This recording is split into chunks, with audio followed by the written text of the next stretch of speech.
নাসিক মহারাষ্ট্রের একটি অত্যন্ত গুরুত্বপূর্ণ বাণিজ্যিক শহর। দামোদর নদীর তীরে অবস্থিত এই নাসিক শহরে প্রতি 12 বছর পর পর অনুষ্ঠিত হয় কুম্ভ মেলা, যা ভারতবর্ষের প্রতিটি মানুষের কাছে এর ঐতিহাসিক তাৎপর্য অত্যন্ত গুরুত্বপূর্ণ। ত্রেতা যুগে বিষ্ণু অবতার শ্রী রামচন্দ্র তার বনবাসের 14 বছরের মধ্যে গোটা একটি বছর কাটিয়েছিলেন এই নাসিকেই। শ্রী রামচন্দ্রের ভাই লক্ষ্মণ শূর্পণখার নাক খণ্ডন করেছিল এই স্থানেই, তাই নাসিকা খণ্ডন করায় এই স্থানের নাম পড়েছে নাসিক। শিরডি থেকে একটি গাড়ি ভাড়া করে আমরা বেরিয়ে পড়েছিলাম নাসিকের সাইট সিন করতে। সকাল 8টা নাগাদ শিরডি থেকে প্রায় 85 কিলোমিটার দূরে অবস্থিত মুক্তিধাম মন্দিরে আমরা এসে পৌঁছেছিলাম। নাসিক রোড রেলওয়ে স্টেশন থেকে এই মুক্তিধাম মন্দিরের দূরত্ব মাত্র 1.5 কিলোমিটার। মুক্তিধাম মন্দিরটি পুরোটাই সাদা মার্বেল দিয়ে তৈরি করা এবং এই মন্দিরের ভেতরে রয়েছে 12টি জ্যোতির্লিঙ্গের অবিরূপ অনুকৃতি। মুক্তিধাম মন্দিরের ভেতরেই রয়েছে পার্কিংয়ের জায়গা এবং তার পাশেই রয়েছে নিঃশুল্ক জুতো রাখার জায়গা। মন্দিরের ভেতরে রয়েছে বিশাল একটি নাট মন্দির এবং তার সামনেই রয়েছে বিষ্ণুদেবের 3 অবতার। একদম বাঁদিকে রয়েছে সত্যযুগের লক্ষ্মীনারায়ণ, তারপর রয়েছে ত্রেতা যুগের শ্রী রামচন্দ্র এবং সীতা, আর ডান দিকে রয়েছে দ্বাপর যুগের রাধাকৃষ্ণ। এছাড়াও এই মন্দিরে রয়েছে সাই বাবার মূর্তি এবং বিঠ্ঠল দেব ও রুক্মিণীর মূর্তি। এছাড়াও বিভিন্ন দেবদেবীর মূর্তিও এই মন্দিরে দেখতে পাওয়া যায়, যার মধ্যে মা দুর্গা, গণেশজি, মহালক্ষ্মী, তিননাথ দেব এবং সন্তোষীমার মূর্তিও রয়েছে এই মন্দিরে।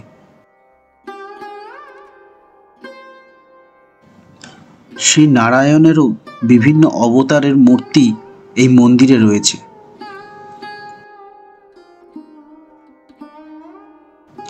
শ্রী সত্যনারায়ণের মূর্তি এবং মহাবীর দেবের মূর্তিও এই মন্দিরে দেখতে পাওয়া যায়। শ্রী গুরু নানক এবং নবগ্রহের মূর্তিও এই মন্দিরে রয়েছে। সাথে রয়েছেন সূর্যদেব।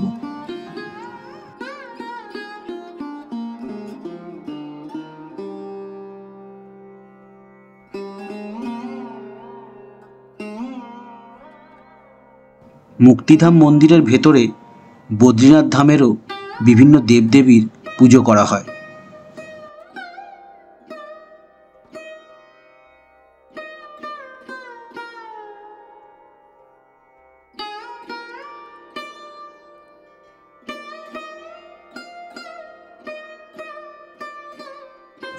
মুক্তিধাম মন্দিরে রয়েছে 12টি জ্যোতির্লিঙ্গ, সাথে রয়েছে কৈলাস পর্বতে অবস্থিত মহাদেবের পরিবার।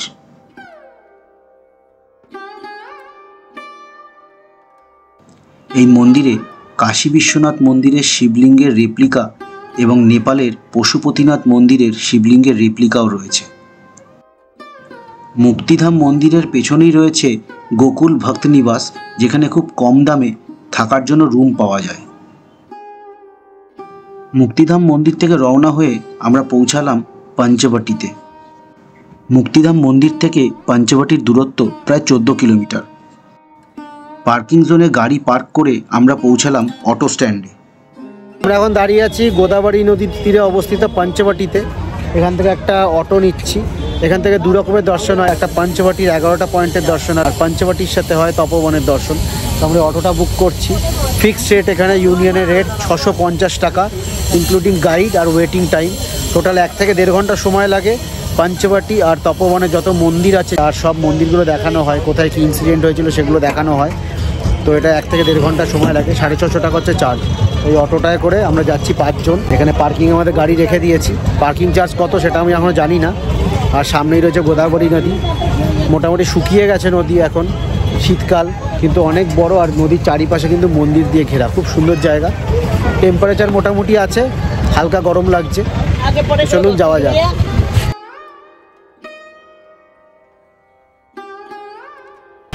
রামা টুনটুন, सरनेम टुनटुन है, नाम रामा है। তো এই দাদা আমাদের এখন নিয়ে যাচ্ছে।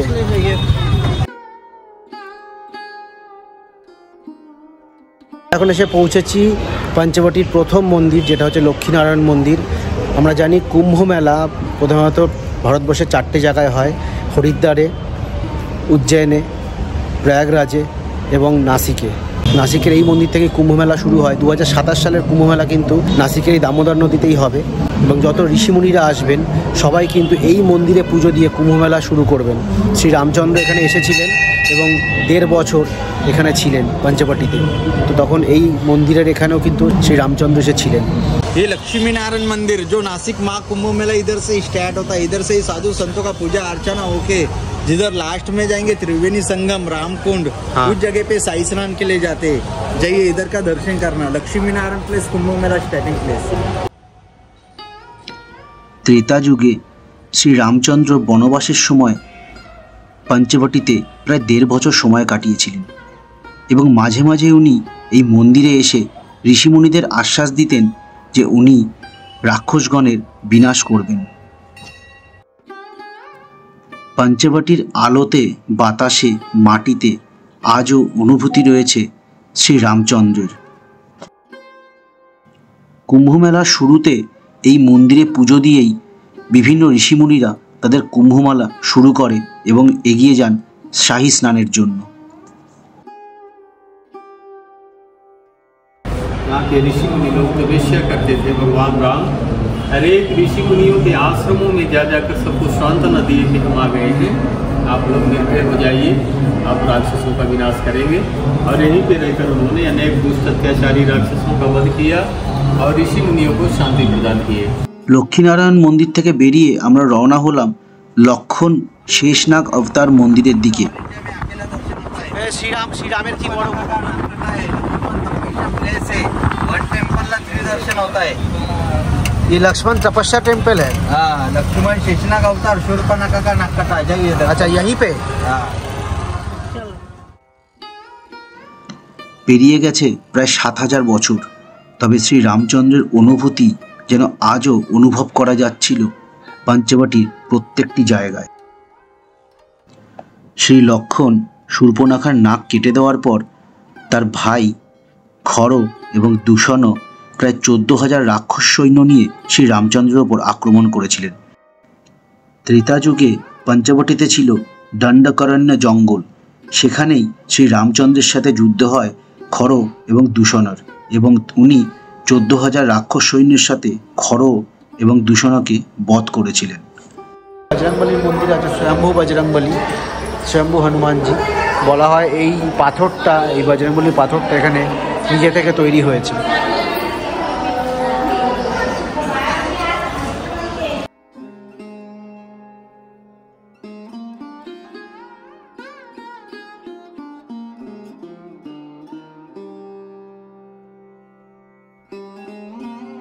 এখন আমরা যে মন্দিরটা এসেছি এটা শ্রী লক্ষ্মণজি শেষনাগ অবতার মন্দির। এখানে লক্ষ্মণ রামচন্দ্রের সাথে এসে কিন্তু তপস্যা করেছিলেন এবং এই যে পেছনে দেখতে পাচ্ছেন এই স্ট্যাচুটা বানানো আছে, এই মন্দিরটা যেখানে হয়েছে সেখানেই কিন্তু লক্ষণ শূর্পণখার নাক কেটে দিয়েছিল এবং সেখান থেকেই এই জায়গার নাম নাসিক পড়েছে। তো এখানে এরকম একটা গাছ রয়েছে, গাছটার সামনে বোর্ড লাগানো আছে যে এইখানেই কিন্তু লক্ষণ শূর্পণখার নাক কেটে দিয়েছিল, সেটাই স্ট্যাচুতে বানানো আছে। আর সামনে শ্রী লক্ষ্মণজি শেষনাগ অবতারের মন্দির আছে। লক্ষ্মণ মন্দির থেকে রওনা হয়ে আমরা এসে পৌঁছালাম তপবনে। তপবন যেখানে শ্রী রামচন্দ্র বসবাস করতেন তার বনবাসকালে, সেখানেই ছিল গোদাবরী নদী এবং কপিলা নদীর সঙ্গমস্থল।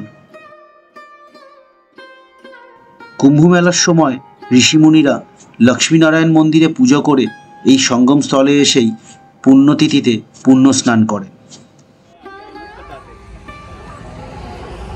हिंदी मराठी ये जगह का नाम तपोवन है। यहाँ राम भगवान वनवास किए, ये भगवान श्री राम जी के वनवास की जगह है। दर्शन है राम और माता सीता जी का। उसी जगह में ब्रह्मा, विष्णु और महेश तीनों ही देवता के चरण के तीनों कुंड बने। यह है अग्नि तीर्थ, छोटा है मुक्ति तीर्थ, बड़ा है माता सीता स्नान की जगह सौभाग्य तीर्थ सीता तीर्थ। रामायण में जगह के बारे में कथा है ब्रह्मा विष्णु महेश को साक्षी रखकर वनवास के समय भगवान ने माता सीता जी को अग्नि प्रवेश करवाया। अग्नि में से सीता जी का मायावी स्वरूप निकाला। वो मायावी रूप रावण लंका ले गया। असल माता सीता अग्नि में थी। इन्हें कहा जाता है पाप नाशनी तीर्थ। यहाँ आश्रम है कपिल महामुनि का। कपिल गौ माता कामधेनु कपिला को भगवान यहाँ पर 12 साल तपस्या करके नदी लाए कपिला। गोदावरी नदी कपिला नदी का संगम हुआ है, दो नदी मिली है। शूर्पणखा लक्ष्मण भगवान ने जो नाग छेदन किया है, ये मुख्य जगह है। बारिश में गोदावरी को पानी आने से यहाँ का मंदिर पानी में डूब जाता है। यहाँ का भगवान का स्थल दिखेगा नहीं, इसलिए लक्ष्मण मंदिर में शूर्पणखा दिखाई है। नासिक का कुंभ मेला जो होता है, ये कुंभ की जगह है। सब साधु संत लोग यहाँ आते हैं। कुंभ क्षेत्र है, गोदावरी की यात्रा के लिए लोग आते हैं। तीर्थ की जगह है। आए हैं सब लोग हाथ जोड़ो, भगवान की प्रार्थना करो गोदावरी की। सब लोग बोलना नमो गंगे। নভেম্বর থেকে মে এই 6 মাস জল কম থাকার জন্য রামকুণ্ড, ব্রহ্মাকুণ্ড, বিষ্ণুকুণ্ড এবং মহেশকুণ্ড দর্শন করা যায়। তবে জুন থেকে অক্টোবর এই 5 মাস গোদাবরী নদীর জল বেশি থাকায় এই স্থান জলের তলায় চলে যায়। তপবনে শ্রী রামচন্দ্রের একটি মন্দিরও আছে। আমরা সেই মন্দির দর্শন করলাম। বলা হয় ত্রেতা যুগে শ্রী রামচন্দ্র যখন তপবনে এসেছিলেন, উনি ঠিক এই স্থানেই তার কুটির বানিয়ে এখানেই বসবাস করতেন।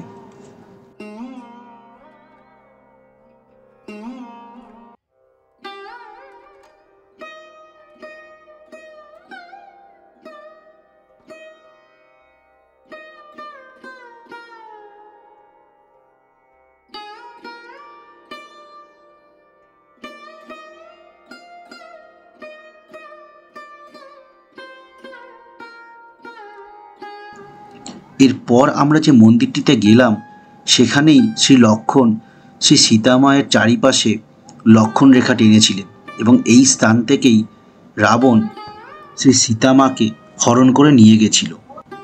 এই সীতা মন্দিরের পাশে রয়েছে লম্বে হনুমানজির মন্দির, সেখানেও আমরা দর্শন করলাম। তবে সেই মন্দিরে ফটোগ্রাফি ও ভিডিওগ্রাফি নিষিদ্ধ ছিল। তপবন থেকে রওনা হয়ে আমরা আবার ফিরে এলাম পঞ্চবটির সীতা গুহার কাছে। পঞ্চবটি যেখানে রয়েছে 5টি বট গাছ, যেই 5টি বট গাছের মিলন ক্ষেত্রকেই বলা হয় পঞ্চবটি। ত্রেতা যুগ থেকে কলিযুগ কেটে গেছে প্রায় 7000 বছর। তবে আজও এই 5টি বট গাছ সাক্ষী হয়ে রয়েছে রামচন্দ্রের পঞ্চবটি এবং তপবনে কাটানো প্রত্যেকটি মুহূর্তের। এই 5টি বট গাছ একটি অপরটির সাথে যুক্ত হয়েছে তাদের শিকড়ের মাধ্যমে।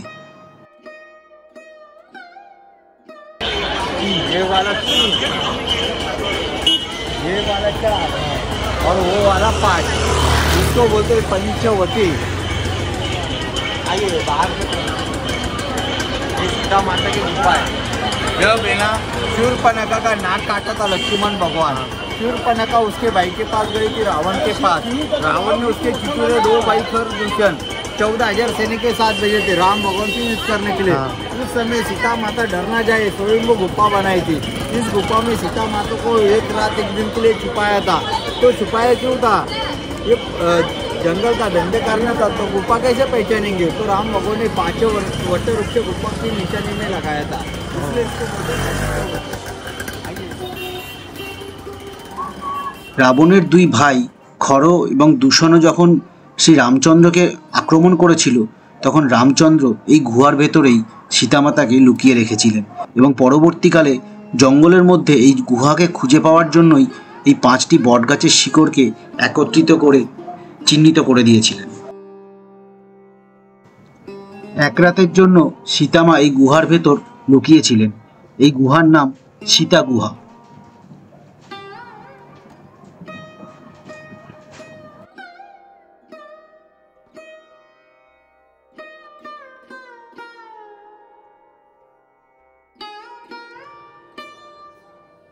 সীতা গুহা এবং তার পাশের ছোট্ট শ্রী রামচন্দ্রের মন্দির দর্শন করে আমরা রওনা হলাম কালারাম মন্দির এবং গোরারাম মন্দির দর্শনের উদ্দেশ্যে।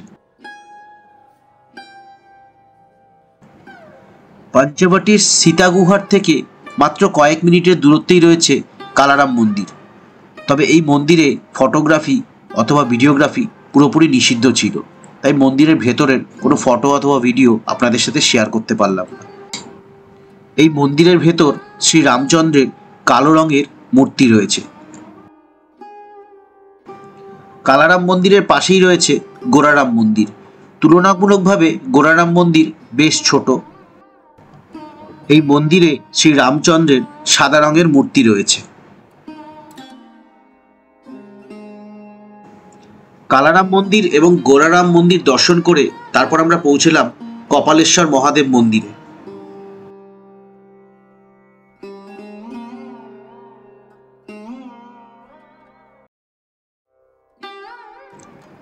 কপালেশ্বর মহাদেবের মন্দিরের পাশেই রয়েছে রামকুণ্ড।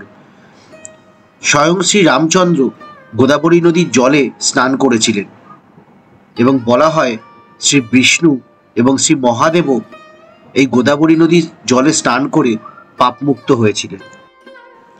কপালেশ্বর মহাদেবের মন্দির দর্শন করে আমরা রওনা হলাম সোমেশ্বর মহাদেবের মন্দিরের উদ্দেশ্যে এবং সেখানে গিয়ে দর্শন করলাম সোমেশ্বর মহাদেবের। সোমেশ্বর মহাদেবের মন্দির দর্শন করে আমরা আবার ফিরে গেলাম পঞ্চবটিতে। পঞ্চবটি এবং তপবনের সমস্ত টুরিস্ট পয়েন্টগুলো ঘুরতে আমাদের সময় লেগেছিল প্রায় 2 ঘন্টা। পঞ্চবটি আর তপবন ঘুরে চলে এসেছি, আমাদের মোটামুটি ঘন্টা দেড়েক মতো সময় লেগেছে। দারুণ সুন্দর জায়গা, অনেকগুলো মন্দির আছে, খুব ভালো করে ঘুরেছি। আর আপনারা যদি এদিকে আসেন অবশ্যই এখানে আসবেন এবং ঘুরবেন। একটা অটোয় কিন্তু ম্যাক্সিমাম 4 জন বসলে কমফোর্টেবলি আপনারা যেতে পারবেন। আমরা যেহেতু 5 জন ছিলাম তো বসতে একটু অসুবিধা হয়েছে, বাট যেহেতু মন্দিরগুলো কাছাকাছি ছিল খুব একটা অসুবিধা আমাদের হয়নি। কিন্তু 4 জনের গ্রুপ যদি আসেন সেটাই আইডিয়াল হবে পঞ্চবটি আর তপবন ঘোরার জন্য।